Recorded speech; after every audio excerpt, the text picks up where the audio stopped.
I was born on Railroad Avenue, across from Morrison Lumber Company right there. Together we had 10 children. So we had to sort of pick up games, and of course we had, where I grew up, the Shady Oak Park, we moved there in 1943. We played the games you don't even hear about anymore. You know, we played kick the can. We had sports, we played at the Shady Oak Park, we played at the CYO lot, and we played the tough football. We played the tackle football. They always talk about how good of an all-around athlete he was. Wasn't just football or baseball, any kind of game, whether it was marbles or whatever, he was always one of the best at it. I love baseball. Marbles. I love marbles. I can remember we'd have carpet back in the days, and we'd take the sewing string, and we'd make our big rings, and we'd play ringsies or whatever you call it. And we thought we were pretty good, you know, to hit one every now and then. And he'd come tell us how to do it. Never did. And then all of a sudden one day played, and I'm telling you, that marble would be where your foot is, and he'd pop it. I mean, it wasn't even close. I mean, he was so good, and we were like, we'd freak out how good he was. Ping pong, bowling. He was good bowling. He was good at basketball. He was good at horseshoes. I mean, anything hand-eye coordinated, he was good. And that's what made him a great tennis player. The Lord blessed me. I don't know, I had good hand-eye coordination. So whatever he played, he had the strategy of that game down to the T.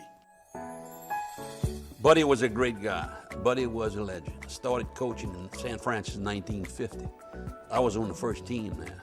I remember Buddy coming by the Shady Oak Park and picking me up, and had a couple of guys. He said, look, we gotta go get our facilities ready. He said, y'all ever kill any chickens before? We had to use the facilities where the nuns had the chickens. So we went in there, killed all the chickens, and of course started cleaning out the hose pipe. So in 1950, we played 5 games. We played Delgado Trade School. We played Morgan City Central Catholic. We might have played Delgado twice that year. So we played 5 games. The second year, I think we might have played 8 games.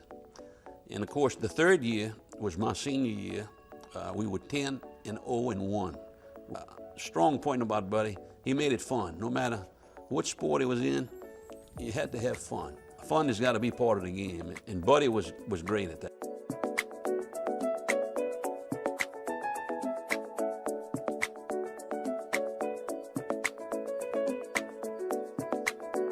I played more baseball after I finished school. I played a little bit in college, and I guess I liked baseball. I liked to hear the crack of the bat and sweet spot.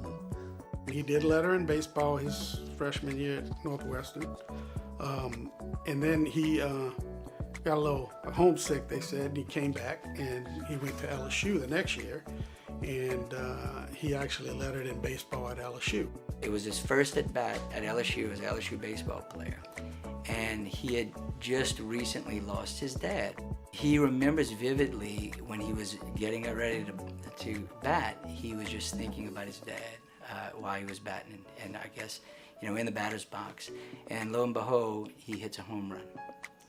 And he just remembers, he tells me a story, as he was walking around, he just looked up, and he was thinking about his dad rounding the bases. So he even gets better. So he celebrates, all that good stuff. The next day, it's in the paper, and they write it up, not Leslie Daig, they write it up, his name is Edward Daigle. So they misprinted his name, Edward Daigle, in the paper, and that's his dad's name. I coached with Buddy one year in 1960. In 61 we started. And we had some good athletes. We only had 100 boys in school. Coached football, also coached baseball. Gerald Albert was an outstanding coach. I hired Gerald in 1961. It was the first job he had. And he came aboard. And Gerald, let me tell you something, he was going to outwork the other guys. Spinelli came aboard coaching with us. Facility-wise, we didn't have much, but we had good talent. Even though we had 100 boys, we had some talented guys. He was very good as a coach exploiting weaknesses of his opponent. Whatever he did, he wanted it to be done well, but he wanted to impart good things to people all the time. He wanted them to do their best. I was fortunate. I got into Babe Ruth running the summer program, and so I could watch my guys all summer. So when the year rolled around, I got a pretty good idea on what kind of talent we're gonna have. Really started studying the game, particularly hitting the baseball. I had certain theories about how you should hit a baseball. He loved to talk about hitting in running bases. So he grew up, he coached me and all my brothers, and feeling the art of taking signs, strategies, the art of taking a pitch. He was big on taking a pitch. We won 3, 63, 64, maybe 62. I thought we should have won. We had the Thompson boys, Mitch and Mike Thompson. They were great athletes too. I thought we could have won that one too. We were close to winning. We got in the finals, but we didn't win. Certain things we kind of, I thought we did right. So we liked to run the bases. We had great catchers all the time. Mike Bro started with me as an 8th grader as a catcher. Played 5 years. Donald Chauvin was one of the guys that played in that time, and Donald could run. He could really run. I've only been around one high school guy. When you got at the plate and Harold would throw that fastball, it makes a little noise. You got like a little humming coming across.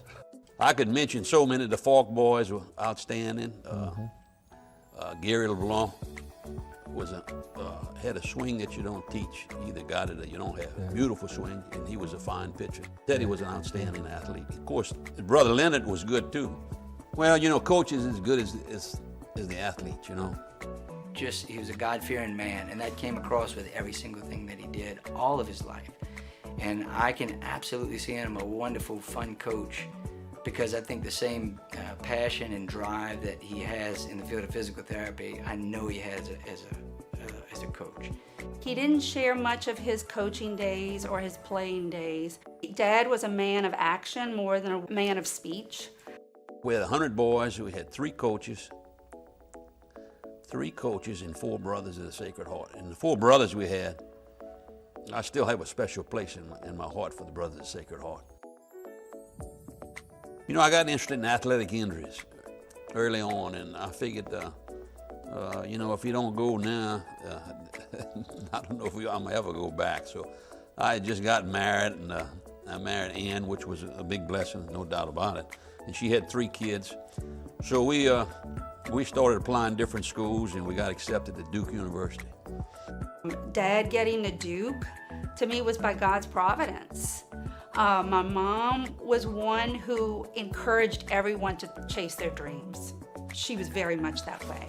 And Dad loved sports, and he thought about sports medicine. That was my understanding.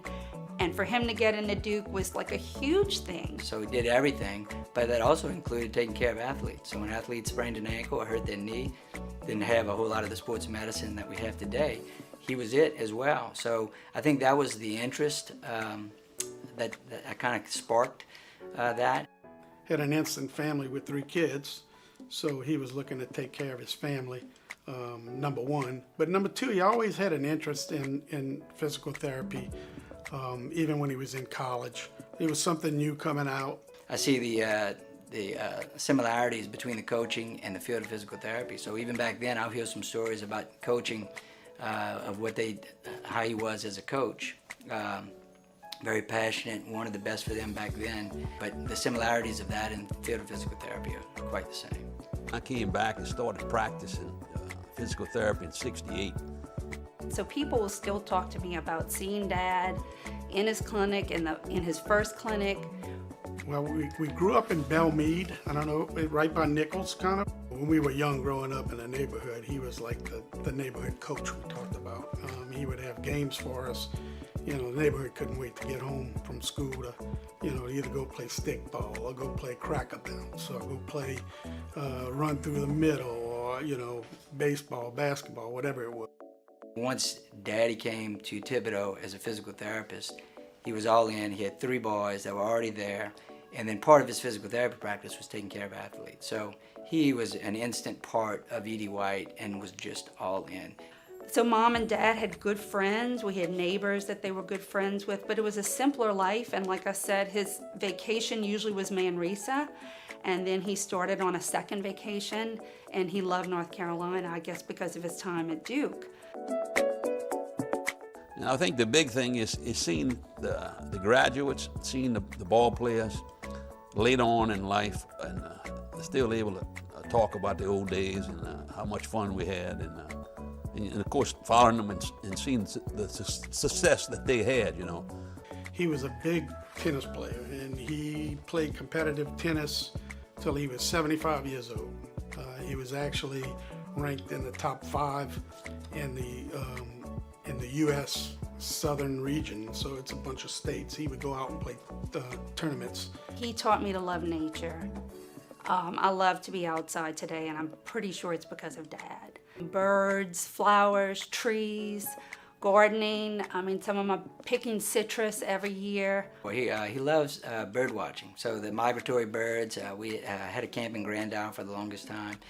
And so then when the migration comes in, he loved watching these birds. I think when he was younger, he probably killed too many birds hunting in South Louisiana and probably felt bad. He has a passion for just seeing people do well. Like I said, reach their potential, do their best. You know, I just feel so fortunate to be able to come in and be able to work with him, he and my brother. Eddie's 11 years older than I, and then I was able to come into that situation and just be able to learn from those two.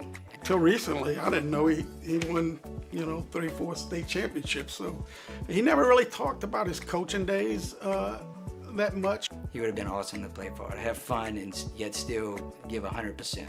I mean, to not give 100% is not acceptable.